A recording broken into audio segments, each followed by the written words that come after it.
عرب کی سرزمین جو جانی جاتی ہے اپنے بیش قیمتی اتہاس کے لیے، یہاں کے ریگستانوں میں، یہاں کے گلیاروں میں آج بھی کہیں نہ کہیں اس وراثت کی خوشبو موجود ہے۔ یہ بات دنیا جانتی ہے کہ اس سرزمین پر ایک سے بڑھ کر ایک یودھا پیدا ہوئے کہ جن کی بہادری کی داستانیں آج ان کے اس دنیا سے جانے کے سینکڑوں سالوں بعد بھی بڑے ہی فخر سے سنائی جاتی ہے۔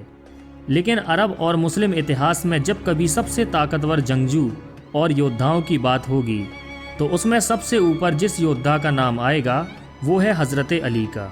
دنیا حضرت علی کے کارناموں، بہادری اور طاقت سے بخوبی واقف ہے۔ چاہے جنگ خیبر میں یہودیوں کے سب سے بڑے اور طاقتور پہلوان سمجھے جانے والے مرہب کو پچھاڑنا ہو یا خیبر کے دروازے کو اپنے ہاتھ سے اکھاڑ کر پھینکنا ہو، یہ سب حضرت علی کی طاقت کا ایک چھوٹا سا حصہ ہے۔ جانکاری کے لیے آپ کو بتا دیں کہ حضرت علی نے اپنی زندگی میں درجنوں جنگیں لڑی، جن میں سے جنگ بدر، جنگ خندق، جنگ خیبر وہ عظیم جنگیں رہیں جن میں حضرت علی نے دشمنوں کے لشکر میں تباہی مچا کر رکھ دی تھی اور مسلمانوں کو ایک طرفہ جیت دلائی۔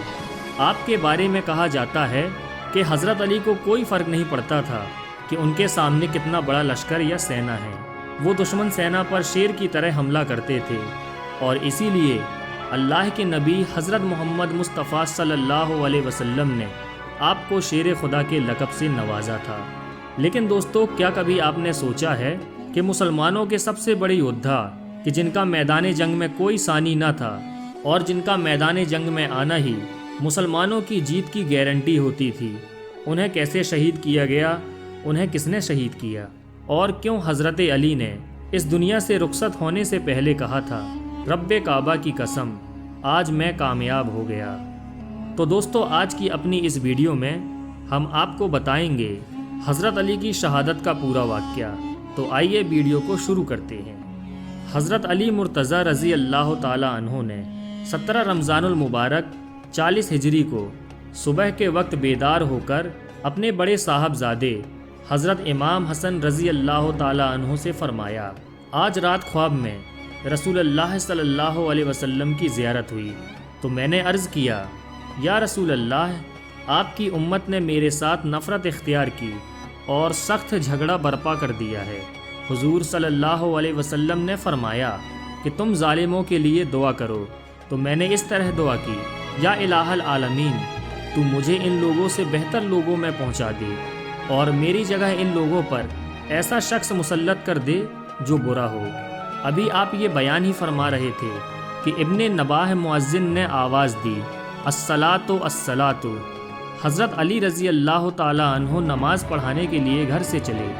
راستے میں آپ لوگوں کو نماز کے لیے آواز دے دے کر جگاتے جاتے تھے کہ اتنے میں ابن ملجم آپ کے سامنے آ گیا اور اس نے اچانک آپ پر تلوار کا بھرپور وار کیا۔ وار اتنا سخت تھا کہ آپ کی پیشانی کن پٹی تک کٹ گئی اور تلوار دماغ پر جا کر ٹھہری۔ تلوار لگتے ہی آپ نے فرمایا، رب کعبہ کی قسم میں کامیاب ہو گیا۔ آپ کے زخمی ہوتے ہی چاروں طرف سے لوگ دوڑ پڑے اور قاتل کو پکڑ لیا۔ حضرت عقبہ بن ابی صحبہ کہتے ہیں کہ جب بدبخت ابن ملجم نے آپ پر تلوار کا وار کیا، یعنی جب آپ زخمی ہو گئے، تو حضرت امام حسن رضی اللہ تعالی عنہ روتے ہوئے آپ کی خدمت میں آئے۔ آپ نے ان کو تسلی دی اور فرمایا، بیٹے میری 4 باتوں کے ساتھ 4 باتیں یاد رکھنا۔ حضرت امام حسن رضی اللہ تعالی عنہ نے عرض کیا، وہ کیا ہیں؟ فرمائیے۔ حضرت علی رضی اللہ تعالی عنہ نے ارشاد فرمایا، پہلی یہ کہ سب سے بڑی مالداری عقل کی قوت ہے، دوسری بے وقوفی سے زیادہ کوئی مفلسی اور تنگ دستی نہیں، تیسری غرور اور گھمنڈ سب سے سخت وحشت ہے، اور چوتھی سب سے عظیم عادت کرم ہے۔ حضرت امام حسن رضی اللہ تعالی عنہ نے عرض کیا کہ دوسری 4 باتیں بھی بیان فرمائیے۔ آپ نے ارشاد فرمایا کہ پہلی، بے وقوف کی صحبت سے بچو، اس لیے کہ نفع پہنچانے کا ارادہ کرتا ہے لیکن نقصان پہنچا جاتا ہے۔ دوسری، جھوٹے سے پرہیز کرو، اس لیے کہ وہ دور کو نزدیک اور نزدیک کو دور کر دیتا ہے۔ تیسری، بخیل سے دور رہو، اس لیے کہ وہ تم سے ان چیزوں کو چھڑا دے گا جن کی تم کو حاجت ہے۔ اور چوتھی، فاجر سے کنارہ کش رہو، اس لیے کہ وہ تمہیں تھوڑی سی چیز کے بدلے میں فروخت کر ڈالے گا۔ حضرت علی رضی اللہ تعالیٰ عنہ زخمی ہونے کے باوجود جمعہ و سنیچر تک باقاعدہ حیات رہے، لیکن اتوار کے روز آپ کی روح بارگاہ اقدس میں پرواز کر گئی، اور یہ بھی روایت ہے کہ 19 رمضان جمعہ کی شب میں آپ زخمی ہوئے اور 21 رمضان شب یکشنبہ یعنی اتوار کی رات 40 ہجری میں آپ کی وفات ہوئی۔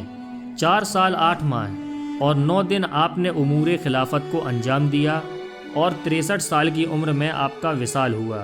حضرت امام حسن، حضرت امام حسین اور حضرت عبداللہ بن جعفر رضی اللہ تعالی عنہم نے آپ کو غسل دیا، اور آپ کی نماز جنازہ حضرت امام حسن رضی اللہ تعالی عنہ نے پڑھائی۔ آپ کے دفن سے فارغ ہونے کے بعد امیر المومنین کے قاتل عبد الرحمن بن ملجم کو حضرت امام حسن رضی اللہ تعالی عنہ نے قتل کر دیا، پھر اس کے ہاتھ پیر کاٹ کر ایک ٹوکرے میں ڈال دیا اور اس میں آگ لگا دی، جس سے اس کی لاش جل کر راکھ ہو گئی۔ کعبے میں ولادت اور مسجد میں شہادت، یہ حضرت علی کے مرتبے اور رتبے کو بتانے کے لیے کافی ہے۔ شہادت تو بہادر کی وراثت ہوتی ہے، اور جب شہادت مسجد میں ہو تو مرتبہ کیا ہوگا۔ شاہ مردہ شیر یزداں، قوت پروردگار، لا فتح الا علی، لا سیف الا ذوالفقار۔